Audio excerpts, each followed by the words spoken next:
Let's get her a microphone. Okay, one more important question, please. There are a lot more MS cases today, and I just happen to be supposedly one of them. I don't know if I'm going to claim this or not, but I was diagnosed at the age of 24 because I had too much mercury and too much arsenic in my system, and they said, somebody trying to kill you, and I thought, not that I know about.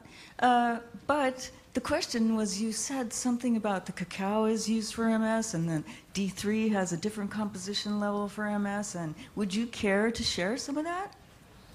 Sure. Well, one of the things we know about MS is there is a causal relationship between shoe wearing and MS. And this is something that's been charted out. Where humans have worn the most shoes, we have the most MS. And so, so now, well, what's happening is if we never have to wear shoes because our natural foot is perfect already. And if we're getting distortions in our feet, the only way we can really get the electricity to flow back and return things back to normal is start walking on a beach and begin to slowly rehabilitate our feet. And by the way, you know, I started going barefoot 2 years ago and got into the barefoot revolution. And one of the things that happened for me is I actually found out that I had to rehabilitate my feet from wearing shoes. We all do.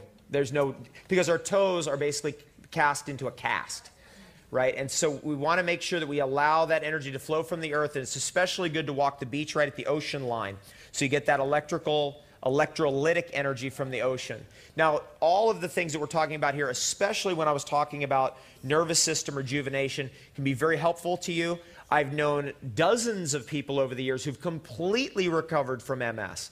Completely recovered, complete recovery. And one of the first ones I met way back when, actually it was just south of St. Louis, a couple hours, we were doing a retreat down there, and he actually recovered not only through raw and living foods and superfoods and some of those things, but one of the key ideas he says is about mineralization. Minerals helped him to recover. And complete recovery, total recovery. He had no symptoms at all. He was in bed. He was completely, he could not even get up. Yeah, let me comment on that one too, because when an MS patient used to come to my office, I used to cringe because there really wasn't a lot I could do.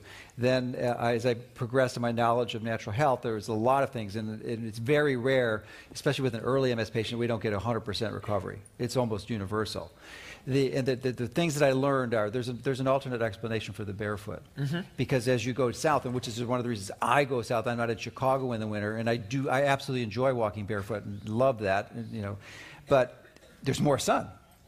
So your vitamin D levels go up. So I think it's absolutely critical. You have to be at 75 nanograms per milliliter, and I would measure it every week until it was. That is just malpractice not to do it otherwise. And then that's true for all the autoimmune disease, inflammatory bowel disease, MS, diabetes type 1 is too late, rheumatoid arthritis.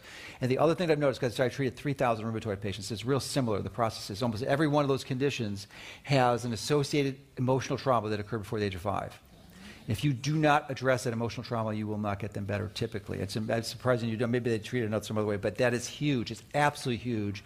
And then we use nutritional typing, and the key was raw food. And many of the patients that we saw, we typed them as protein types. They needed lots of protein, and they had to eat raw meat. Cooked meat isn't going to do it. And actually, I saw a person here today, actually Bob.